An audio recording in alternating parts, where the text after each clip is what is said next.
तो लाइक कर दो, सब्सक्राइब कर दो और वो बेल नोटिफिकेशन है उसको ऑन कर दो ताकि आप भी मेरी तरह ड्राइंग बना पाओ। तो सेथ रॉलिंस का सेकंड पार्ट बनाने में हमारा मेन फोकस ये रहेगा कि स्किन के जो पार्ट्स हैं फेस स्ट्रक्चर में, लाइक नोज़, आइज़, लिप्स, उन सब चीज़ों को कैसे बनाएं।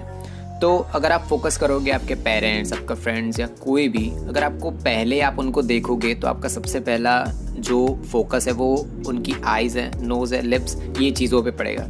और बहुत सारी गलतियाँ बहुत ज़्यादा आर्टिस्ट ये करते हैं कि उनका अगर हेयर्स हैं वो थोड़ा बहुत परफेक्ट दिख रहा है, उनके शेड्स बहुत परफेक्ट हैं, उन्होंने शेडिंग बहुत अच्छी की है, शेडोज़, हाईलाइट्स, सब कुछ बहुत परफेक्ट किया है, बट एक आई है जो 1.5 सेंटीमीटर की दिख रही है, दूसरी 1.7 सेंटीमीटर की दिख रही है। सो ऑफ कोर्स हमें ये देखना पड़ेगा,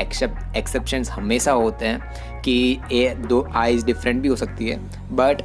99% टाइम ऐसा होता है कि अगर एक आंख 1.5 सेंटीमीटर की है तो ऑफ कोर्स दूसरी भी आंख 1.5 सेंटीमीटर की ही होगी। बहुत ज़्यादा डिफरेंस नहीं होता है, सेम ही होती है। सो ऑफ कोर्स वो चीज़ आपको आपके स्केचेस में डालनी पड़ेगी। बट बहुत सारे आर्टिस्ट यही गलती करते हैं कि ये तीन चीज़ें हैं जो नोज़, लिप्स और आइज़ हैं, इसी में गलती कर बैठते हैं और उनका स्केच बहुत ज़्यादा परफेक्ट होता है, लाइक उन्होंने शेडोज़, हाइलाइट्स बहुत अच्छी बनाई होती है, बट एंड में जब वो बनाने जाते हैं स्केचेस वो बिगड़ जाता है क्योंकि वो मेजरमेंट्स गलत होते हैं। तो उसके लिए मैं हमेशा बोलूँगा ग्रिड मेथड यूज़ करो, ताकि आपको पता हो कि कौन सी जगह पे, कौन से प्लेस पे, कौन सी पर्टिकुलर जगह पे वो मुड़ रहा है, लाइक नोज़ बैंड हो रहा है, उनकी आइज़ बैंड हो रही है, लिप्स बैंड हो रहा है, तो वो चीज़ आपको फोकस करनी पड़ेगी। नेक्स्ट चीज़ ये है कि शेडोज़ और हाइलाइट्स को कैसे इफ़ेक्टिवली बनाएं। लाइक आप ये फेस स्ट्रक्चर को फोकस करो तो लाइट सोर्स, ऑफ कोर्स हमने लास्ट टाइम भी बात की थी कि लाइट सोर्स स्ट्रेट है, तो ऑफ कोर्स लेफ़्ट साइड का कंप्लीट पार्ट और राइट साइड का कंप्लीट पार्ट शेडोज़ वहीं पे बनने वाली है। तो शेडोज़ और हाइलाइट्स को कंबाइन कैसे करें ताकि बहुत ज़्यादा ब्यूटीफुल लुक लगे। बहुत ज़्यादा मिस्टेक जो फेस स्ट्रक्चर में लोग करते हैं कि पहले पूरा शेड कर दिया 2B या 3B या कोई भी पेंसिल से पूरा शेड कर दिया, उसके बाद रबर को यूज़ करेंगे जो हाइलाइट्स बनाने के लिए फेस स्ट्रक्चर में। बट मैं रिकमेंड करूँगा कि बेस लेयर बनाओ पहले 2B या HB। अगर जैसे कि आपको पता है कि सेथ रॉलिंस का स्किन टोन थोड़ा बहुत वाइट है और बहुत ज़्यादा वाइट भी बोल सकते हैं, बट कम्प्लीटली वाइट तो नहीं है, तो उसके लिए आपको थोड़ा बहुत हाईलाइट देनी पड़ेगी। उसके लिए बेस लेयर में आप यूज़ करो 2B पेंसिल, उसको कम्प्लीटली 2B पेंसिल हर जगह बना दो, उसको शेड कर दो, ज़्यादा प्रेशर अप्लाई मत करो क्योंकि वो डार्कर लुक आपको देने लगेगा। उसके बाद पहले उसको ब्लेंड कर दो। आप ईयरबड भी यूज़ कर सकते हो, आप टिश्यू भी यूज़ कर सकते हो। मेन थिंग ये है कि जब आप बेस लेयर को ब्लेंड कर रहे हो तो उसके लिए आप ज़्यादा प्रेशर मत अप्लाई करो, और अगर आप ब्लेंडिंग स्टम्प यूज़ कर रहे हो तो उसमें आपको थोड़ा बहुत प्रेशर अप्लाई करना पड़ता है, और जहाँ पे ज़्यादा प्रेशर अप्लाई आप करोगे वहाँ पे डार्कर लुक दिखना शुरू हो जाएगा, और उसको अगर आप इरेज करना चाहोगे तो वो पार्ट और जो शेडेड अलग पार्ट्स हैं वो अलग दिखने लगेंगे, और अगर आप फेस पे ही गलती कर बैठते हो तो आपका पूरा ड्राइंग बिगड़ जाता है। तो ये तीन चीज़ें जो उस पर आपको स्किन टेक्सचर में फोकस करना पड़ता है। बट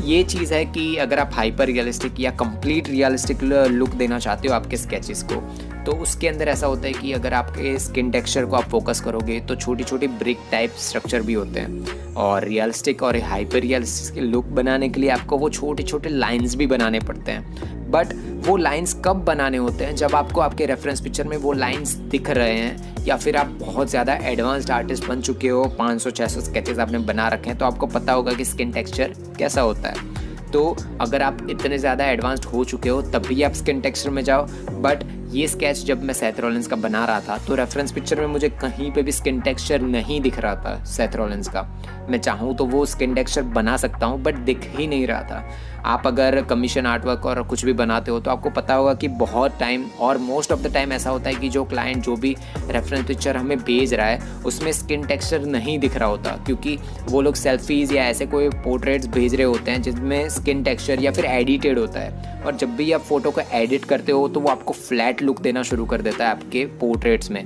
और ये स्किन टेक्सचर जब मैं बना रहा था तो इसके अंदर मुझे ज़्यादा डिटेल्स नहीं दिखे, तो मैंने स्किन टेक्सचर बनाना छोड़ दिया ये वाले पोर्ट्रेट के लिए। बट मैंने प्रीवियसली भी बहुत सारे स्केचेस ऐसे बनाए जिसके अंदर मैंने स्किन टेक्सचर दिए हैं, मुझे पोर्ट्रेट में नहीं मिले थे तो भी। बट ये पोर्ट्रेट के अंदर मैंने बेस लेयर के लिए बना दिया 2B पेंसिल, और आप देख सकते हो कि कम्प्लीटली लेफ़्ट साइड वाला पार्ट और कम्प्लीटली राइट साइड वाला पार्ट दोनों थोड़ा बहुत शेडेड है। तो उसके लिए मैंने 3B पेंसिल यूज़ की है, शेड किया और ब्लेंडिंग स्टम्प यूज़ किया ताकि वो जो 2B का बेस लेयर था उसके साथ ब्लेंड हो जाए। अब हमारा फोकस रहेगा कि बियर्ड कैसे बनाएं। तो मेन चीज़ ये है कि बियर्ड जो बनाना हम चाह रहे हैं उसके अंदर थोड़ा बहुत सेथरोलेंस के जो बियर्ड का पार्ट है वो वाइट भी है। तो बहुत सारे लोग गलती ये कर बैठते हैं कि सारा पार्ट कम्प्लीटली ब्लैक कर देते हैं बियर्ड बनाने के टाइम भी। अगर आप हेयर्स में कम्प्लीटली ब्लैक कर रहे हो तो कभी कभार समझ आ भी जाता है कि उसको आप बाद में थोड़ा बहुत हाईलाइट बना के उसको हेयर टाइप दिखा भी सकते हो। बट जब भी आप आपके बियर्ड बनाने का जो भी है आपका पोर्ट्रेट है उसमें आप बियर्ड बनाने का ट्राई कर रहे हो तो उसके अंदर बहुत छोटे छोटे हेयर्स होते हैं और उसको बनाने के लिए स्ट्रेट लाइंस बनानी पड़ती है, और स्ट्रेट लाइंस बनाने के लिए आपको आपके पेंसिल्स को कम्प्लीटली शार्पन करना ही पड़ेगा थोड़े थोड़े स्ट्रोक्स के बाद, बिकॉज 5-10 स्ट्रोक्स के बाद आपकी जो भी पेंसिल आप यूज़ कर रहे हो वो फ्लैट हो जाती है, और फ्लैट लुक अगर आप बना रहे हो बियर्ड के अंदर तो वो बहुत ब्यूटीफुल नहीं लगने वाला है। तो ऑफ कोर्स वो छोटे छोटे पार्ट्स आप देख सकते हो कि बेस लेयर के लिए मैंने पहले 8B पेंसिल यूज़ की है, बट वो पूरा बियर्ड टाइप नहीं लग रहा है। तो ऑफ कोर्स हम उसके बाद सेकेंड लेयर भी बनाएंगे, वो बाद में बात करेंगे। बट अभी जो नेक बना रहे हैं हम सेथरोलेंस का,